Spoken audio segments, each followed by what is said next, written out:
About goal setting and decision making.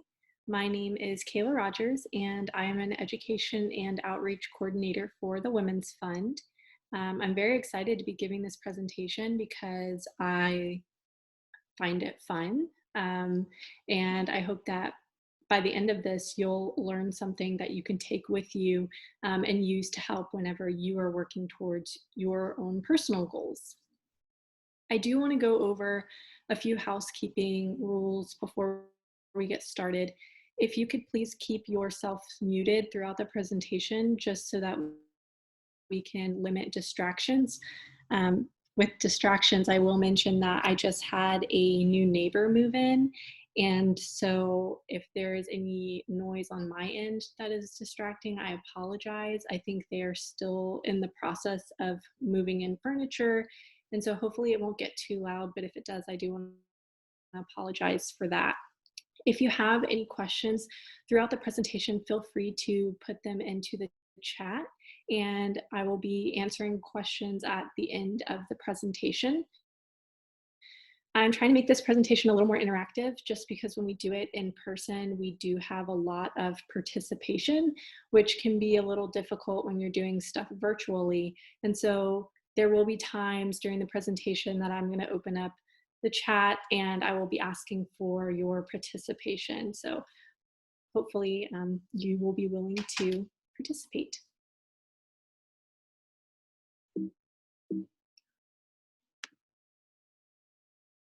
Okay.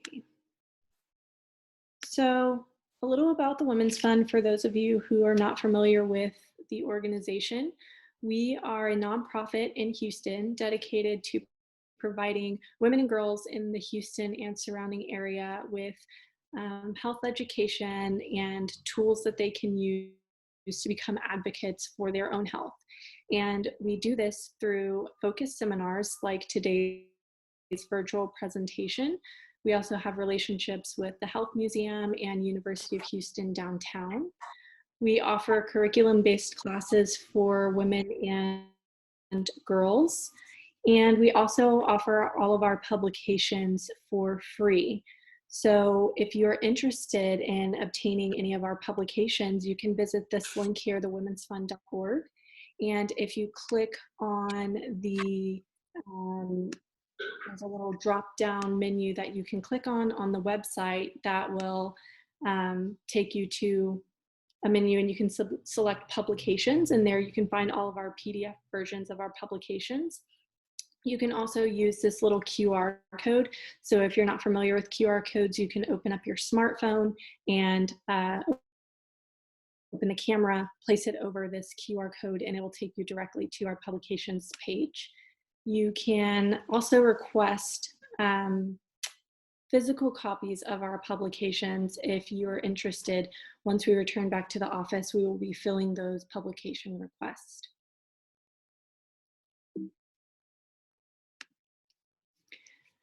So today, this is what we are going to be going over. We'll talk about Goals 101. We'll talk about goals step by step, which is a framework that you can use to help when setting goals. Then we're going to move into the second part of the presentation, which is decision making. And we have a method that we used called GOOP. And so we'll discuss the GOOP method, and then we'll go through an example using the GOOP method of decision making. Towards the end of the at the end of the presentation, we'll have a small review, and then I will be discussing how you can help us out by taking our survey and also upcoming events that we have. Before we get into the first half of the presentation, goal setting, I do want to go over a few vocabulary words. So the first is goal. This is something that you want or are trying to achieve. The second is option, something that you can choose to do or choose not to do. The third is outcome, something that will either happen or not happen based on the option that you're choosing. And the fourth is probability, how likely an outcome is to happen. So these last three words you will see in the second half of the presentation when we talk about decision making, but it's still nice to have an idea of what we mean whenever we're going through these words. The final vocabulary word that we're going to discuss is decision. And a decision is a situation in which you have more than one option. The option that you choose can have some effect on the outcome, and you can think about which option to choose. Okay, so now I am going to go ahead and open up the chat because I want to hear from you. You can give me some of your personal goals, or you can just list off some goals that you know people have in general. So let me go to the chat. I can find it.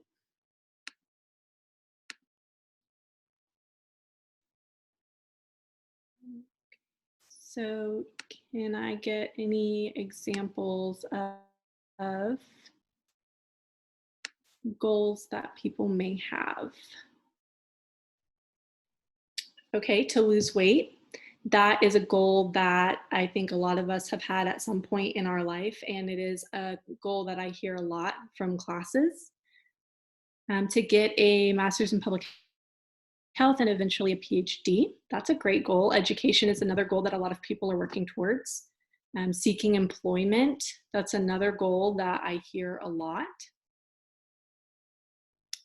Okay, so these are really great examples of goals that we have for ourselves. Some other goals that I hear often are purchasing a house or a car. Again, weight loss is one that I hear a lot as well. Um, building up financial independence is another goal that I hear.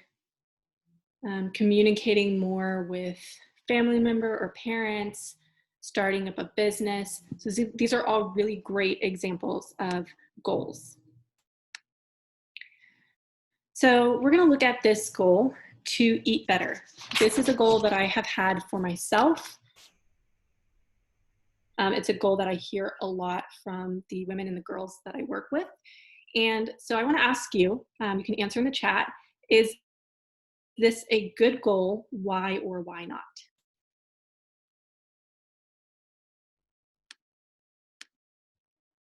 So do we think that this is a good goal? Okay, so we have no, it's too vague. Someone says it needs to be more specific. We have another answer, yes. Okay, so it seems kind of mixed. We have a yes, we have some no's. I get split decisions in my classes all the time.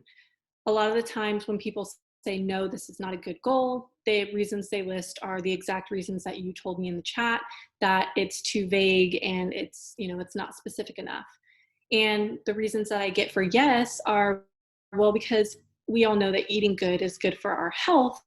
And so that makes this a good goal. Okay, so let's dive into this a little bit deeper.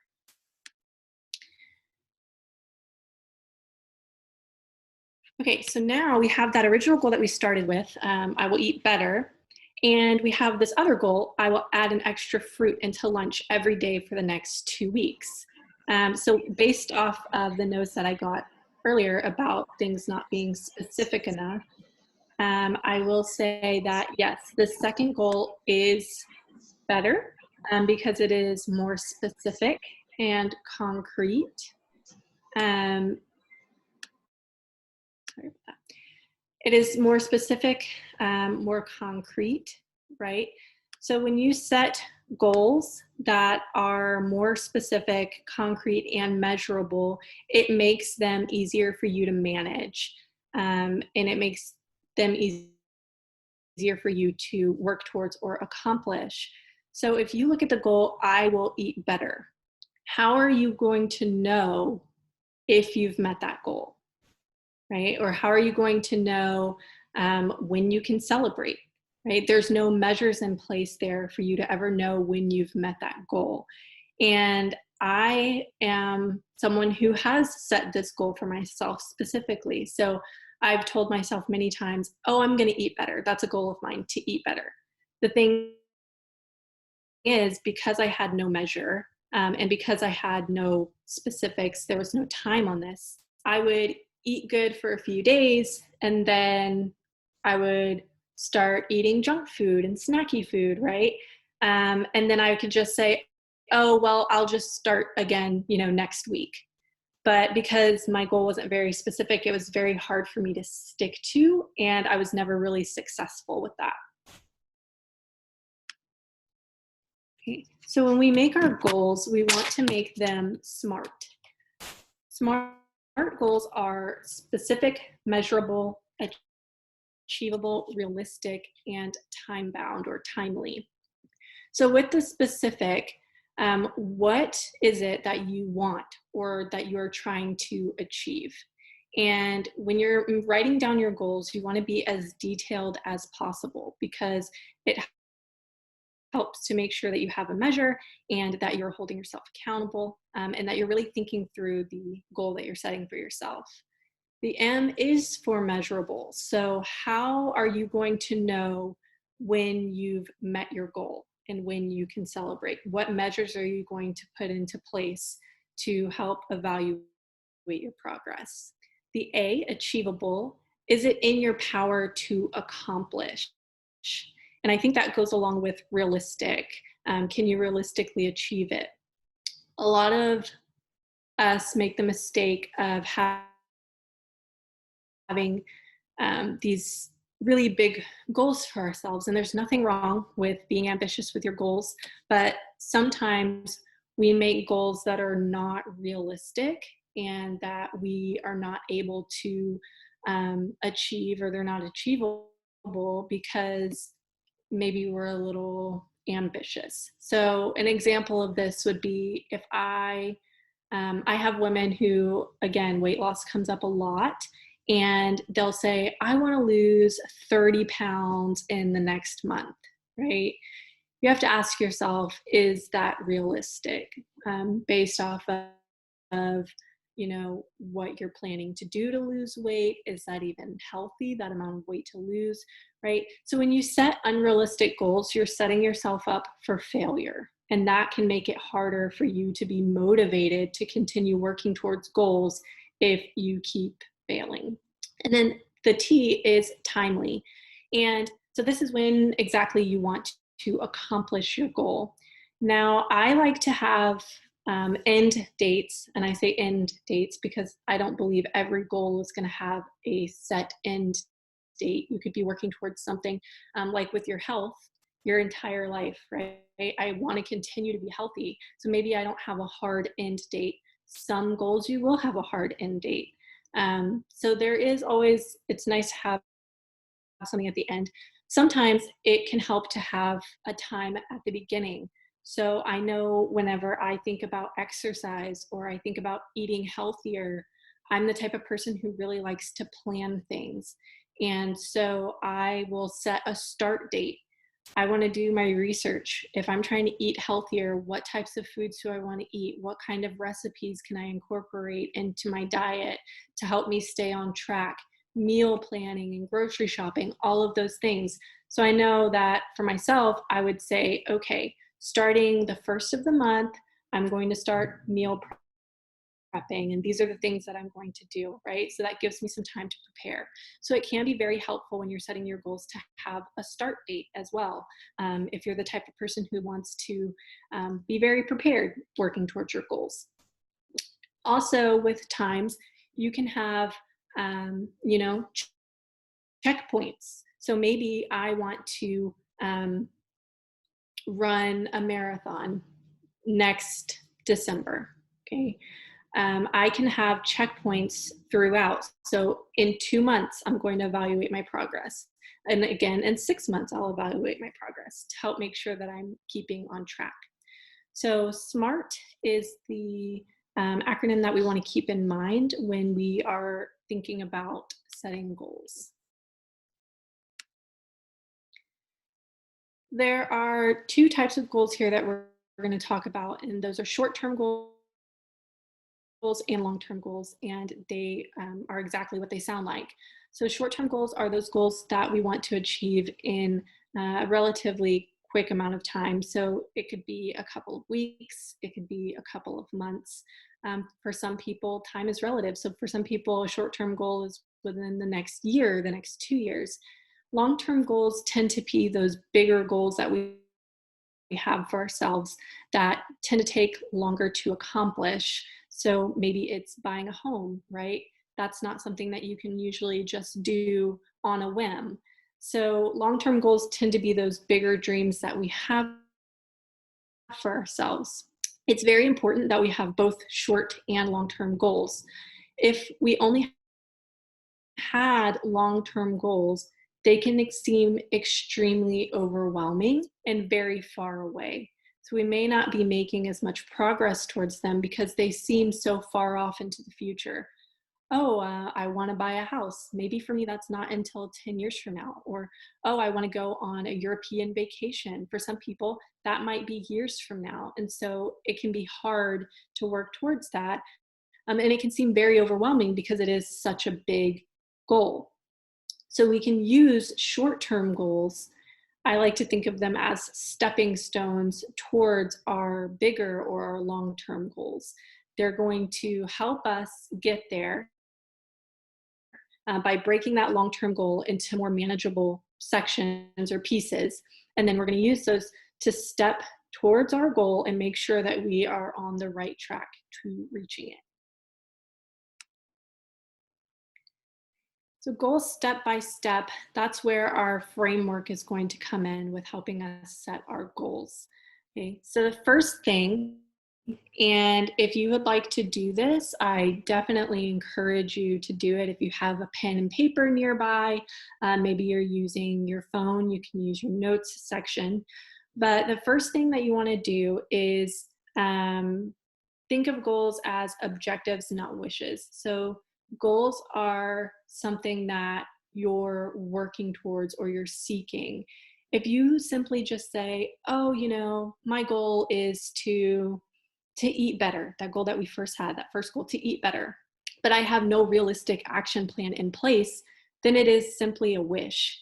If I don't have a plan toward to reaching that goal, then it is just a wish, right? And so that's where our framework is going to come into play.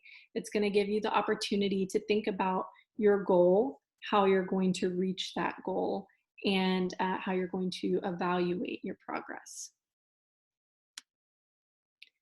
So this is where that pen and paper would come in handy. When you are setting goals, you want to make a list of what's important to you or the things that you value. When you do this, it gives you an opportunity to really think about your life and the things that you want out of life and the things that are really important to you. Our values guide our decisions and our goals. And it's important to remember that values can change over time or as we age. So the things that were really important to me when I was a little girl are maybe not as important now that I'm an adult.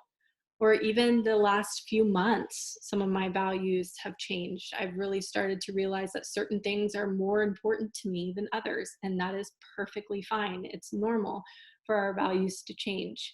Another thing to keep in mind is that our values can be influenced by the people around us. So maybe our family members, our friends, our mentors, our peers, our role models, they can all have an impact on what we find important in life. And so when you're thinking about your values, the things that are important to you, we want to take a little time to do that, even though it might seem a little silly because you're like, well, I already know these things. But when you're setting goals, you want to make sure that the goals reflect your values and not the values of someone else. And so these can really help to drive you and motivate you to keep working towards your goals because these are things that are going to be really important to you. The second thing that you want to do now that you have your values is think about a goal. What is something that you are trying to achieve? And you can jot that down. Remember, we do want our goals to be SMART, but I will say that at this point, if your goal is not SMART, working through this framework can help you to turn it into a SMART goal. So maybe you haven't ever really thought about all of the details pertaining to your goal. Maybe you've just thought, I want to eat better. And that's all you've thought. You've never really gone through a plan. That's fine. As you go through this framework, you will start to develop things like a timeline and steps, things that can help to make your goal SMART.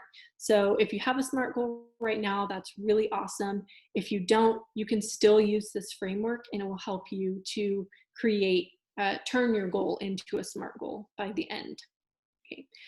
So once you have your goal, then you are going to make a plan. And with the plan, you're going to focus on 3 things. You're going to list the steps that are going to be required in order for you to meet that goal. You're going to list people who can help you, because when we are working towards our goals, we're not doing it alone, whether it's emotional support or maybe we are getting advice from people or people are helping us, physically, whatever it may be. We're not working towards our goals alone. And then the third thing for your plan is that you're going to identify resources that can help you to reach your goal. Okay. So after you have those things in place, you have your steps, you have your people, you have your additional resources, then you're going to set a timeline for your goal. So how much time do you think you're going to need in order to achieve this goal? You're going to set evaluation criteria. How will you measure if your goal has been met? How will you measure if you've been making any progress towards your goal? And then at the end of this timeline, you can evaluate. So right now, you may not be able to do much of an evaluation, but say that you gave yourself a timeline of 3 months. At the end of 3 months, then you would be able to look back and evaluate and ask yourself, did I reach my goal? If you did, great, that's awesome. If you didn't, you can ask yourself, what steps or things do I need to revise in order to be successful in meeting my goal? Okay. With this, I will say it's very important to be kind to yourself. If you don't reach your goal on the first try, that's okay. The important thing is that you keep working towards it, because again, you made this goal based on your values and things that are important to you. And so if it's important to you, just because you weren't successful the first time around, doesn't mean that you shouldn't keep working towards that goal. A lot of times whenever we are working towards goals, it requires us to try new things, and that can be scary. And until we try something, we never really know how things are going to turn out. So be kind to yourself when you're evaluating your progress. You want to be realistic, but also keep in mind that you could be trying new things that you're not familiar with. And so definitely keep those things in mind. So we're going to go through an example using the framework, just because I feel like it helps us to better understand it and to see a goal going through the entire process.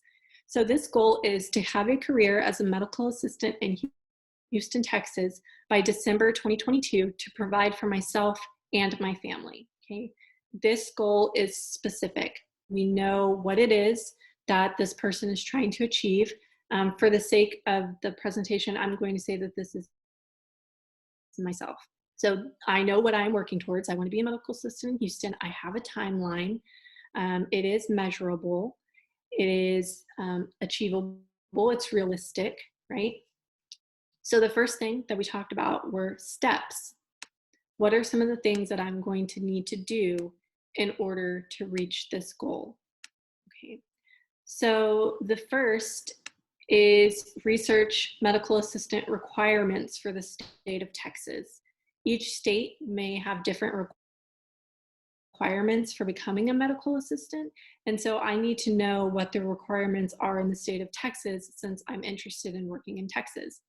The second, take any necessary training for the position. So depending on the organization that you're working with, you may need different certifications or different training. So taking any of the necessary training courses, submitting applications to at least 3 companies a week while job hunting. So if I really want to have a job, I have to put myself out there. So while I'm job hunting, I'm going to set a weekly goal for myself that I'm getting out at least 3 applications. And then following up on those applications that I submit. Another step could be forming good relationships with 2 to 3 people who would be willing to give me a good letter of recommendation. This could come in handy when I'm searching for a job. It may be required for the training program that I need to take, right? So having good relationships with people who would be able to help you out when needed, and then maintaining a good relationship with your current employer. So just because I'm, looking for a job doesn't mean that I don't still have bills and responsibilities. So it could be important that I maintain a good relationship with my current employer. So the second part of the creating the framework would be the steps. So, or the people. So we've listed the steps and now we have people who can help me to reach my goal. Maybe it's friends. Maybe I have friends who are medical assistants or who work in the medical field and could give me some advice or could help me out through the process. Maybe the teachers for my training programs, maybe mentors, coworkers, counselors, human resource department, right? Thinking of people who could help you. And even if you don't necessarily know these people, it doesn't mean that you can't put them down on your list. So at this point, maybe I don't know any counselors personally. They're not friends or family, but I know that I could always go to a counselor for help. So you could put those types of people on the list as well. Next, we're going to look at additional resources outside of people. What are the resources that I could utilize to help me reach my goal? So we have the internet, looking up programs, looking up those requirements for to become a medical assistant in Texas, the library as well. Maybe it's job fairs or community centers that offer different opportunities for you to go in and network, meet people, and give you access to resources. Okay, so we have our steps, our people, and our additional resources, and now we're ready to set a timeline. So whenever we initially talked about setting a timeline, I told you you could always have a start date, you'll have an end date for a lot of goals, but then you could also set up other times between those two that you would like to evaluate your progress and make sure that you're still on the right track. And so that's what I've done here. So maybe I want to set up a meeting with a mentor within the next 2 weeks, someone that I could speak to who could help me through this process. Maybe within the next 2 months, I want to make sure that I've applied to all of the training programs that I want to apply to. By August 2022, I want to have finished my training course or my program. And by December 2022, I want to start a career as a medical assistant.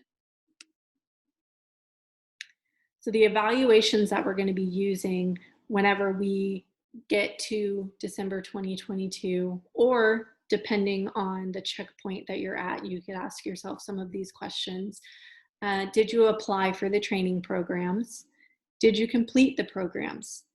Did you submit those 3 job applications every week? And then did you follow up on those job applications? So these are going to help us evaluate and see whether or not we stayed on course with our goal. So sometimes the steps that you lay out to reaching a goal can be a goal themselves. So the one that we're going to look at today is taking the appropriate training courses. This in itself could entail so much.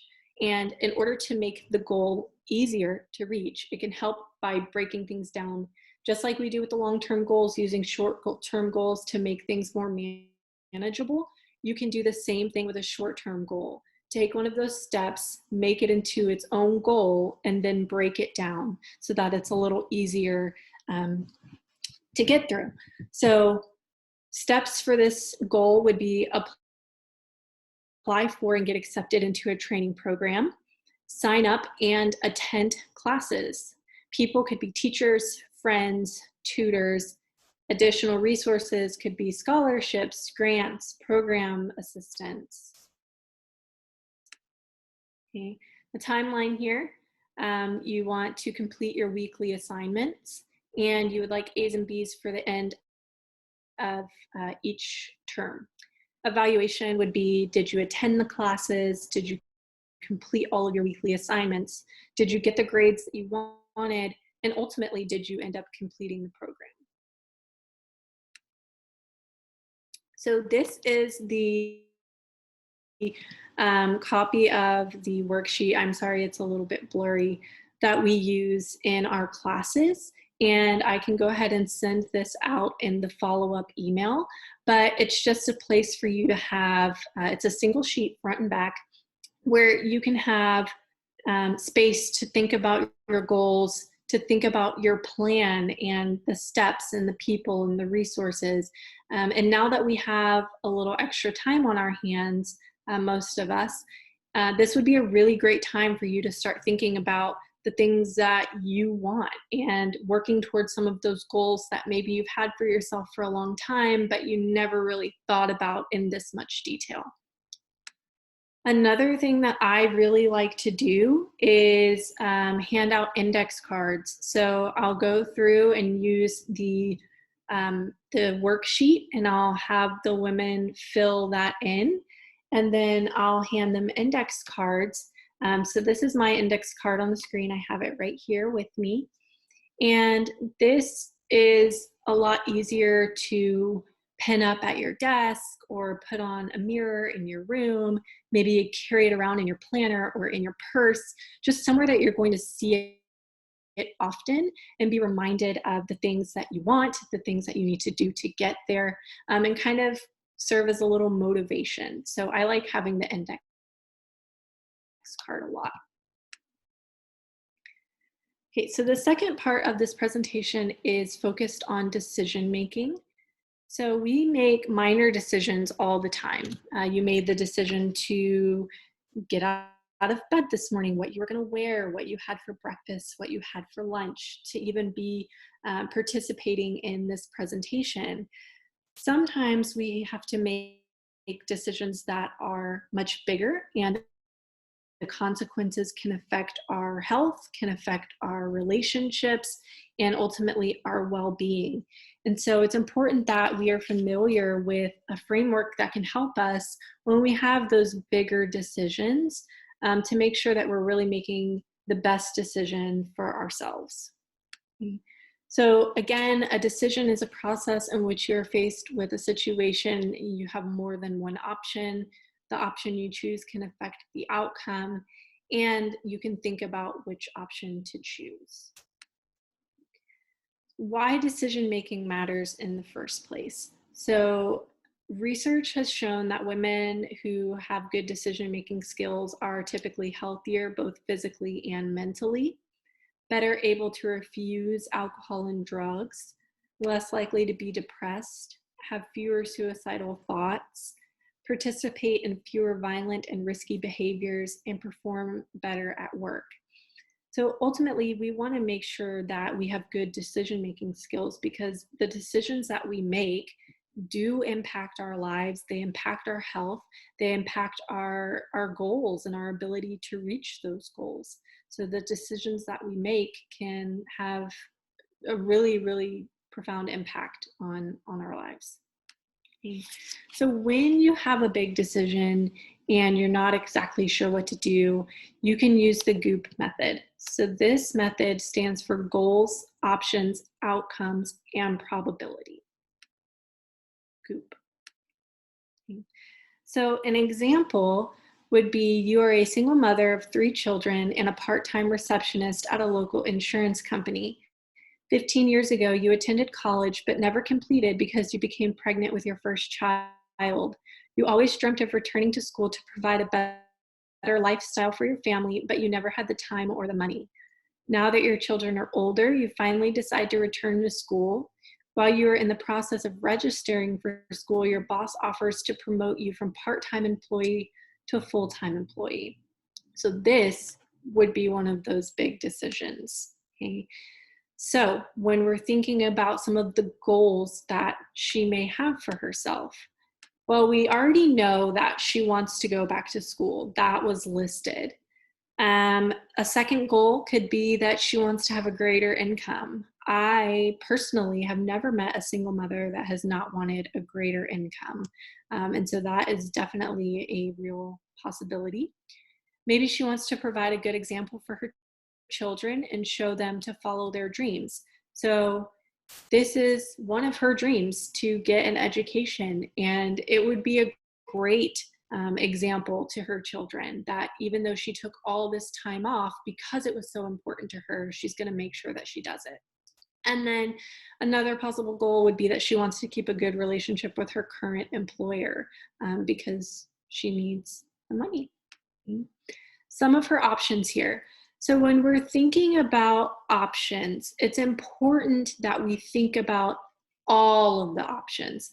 A lot of the times, women will only list the things that they feel are realistic or that they would actually choose.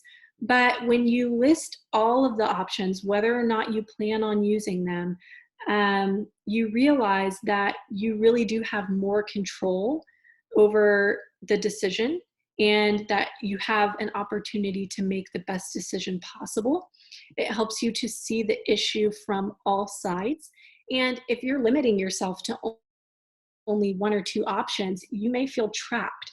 So the idea of listing every option, again, kind of opens up your view, and it allows you to realize that you really have more of a choice here. So some of her options are: she can go back to school and accept the new position. She can accept the new position and return to school at a later date. She can still register for school part-time and accept the new position. And she can quit her job and go to school full-time. So some of these may seem more likely than others, but these are all options. So some of the possible outcomes: if she accepts the new position, she may not have time for school, and this will prolong her dream even further than it already is. If she returns to school, she will not be able to accept the position at work, and she'll have to sacrifice an increase in her income.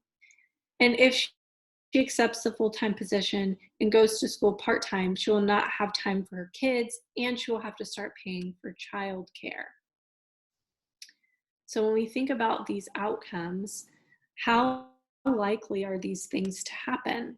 Okay, so if she accepts a new position, that could be very likely depending on how she is right now financially.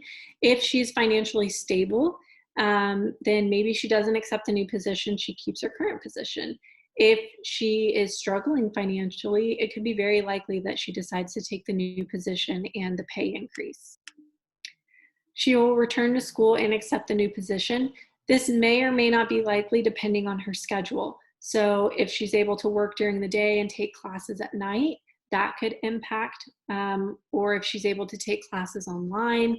It all kind of just depends on her schedule and what is available to her, both as far as her job goes and the classes.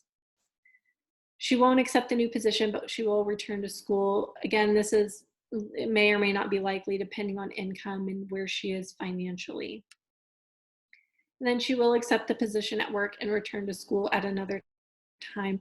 This is highly likely just because she would be getting that increase. And one of her goals or potential goals was to be able to provide for her family, and this income increase would allow her to do so. Okay, so I want you to think, suppose that you use this method to make a decision, but things don't turn out the way that you had hoped they would. Does that mean that you made a bad decision? Okay, the answer is no. There's no way for you to really know what would happen once you made that decision.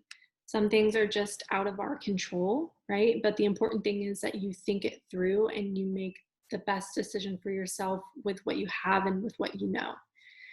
Sometimes you just have bad luck. So even though you went through this process and things didn't turn out the way that you thought they would, it could just be bad luck, and that does not mean bad decision making. So this is the worksheet that we use for the GOOP method of decision making. I will attach this in the follow-up email as well. I wouldn't use this for every decision. And if you're trying to decide, should I wear an orange shirt or a red shirt? Maybe that's not as big as a decision as, should I take a full-time position or go back to school, right? But for some of those bigger decisions, this is definitely helpful for you to think through. And the more that you use it and become familiar with the process, the more easier it will be to use. So just a little recap. Set goals that are specific, concrete, and measurable because it will make them easier for you to follow, and you'll be more likely to be successful in reaching those goals. Short-term goals help with successfully achieving long-term goals. Consider them stepping stones to keep you on the right track to getting to where you want to be, and celebrate the small wins. Every step forward is a step forward, right? And so celebrate and enjoy whenever you've been successful or you've made another move forward towards where you want to be or what you're trying to achieve. Identify resources to achieve your goals and use them. That is extremely important. You will only get help if you're utilizing these resources. And then when making decisions, consider going through the GOOP to help you make the best decision possible for yourself. Okay. So I'm going to open up the chat box for any questions or comments that you may have. If you do not have comments or questions at this time, but you think of something later on, you can always email us at healtheducator@thewomensfund.org. That is our staff kind of team email address, and so we'll be able to answer any questions that you have through that email. I'm also going to ask that you please take our survey at the SurveyMonkey link right here. We want to hear your feedback, how you think we did, other topics that you're interested in. We want to make sure that you're really getting the most out of these virtual presentations. And there's also a QR code right here that will take you directly to the survey. So I'll leave this up for a second. And I'm just going to go to the next slide quickly. So this is our social media sites, or these are our social media sites. We're on Facebook, Instagram, Twitter, and this is our website. So you can follow us on these sites or visit our website to find more information about upcoming events that we have. Speaking of upcoming events, tomorrow we are doing a doc talk over the dangers behind vaping. You can register for that event on our website. Next week, we'll be covering healthy relationships in a virtual presentation just like today's. And the following week, we'll be covering communication. So if you're interested in any of these events, I definitely encourage that you go to our website and register for them. So I'll go back to this questions page and the link to our survey. And if anyone has any questions, feel free to put them in the chat. I'll hang on for another minute or so. Otherwise, thank you so much for joining us today, and I hope that you have a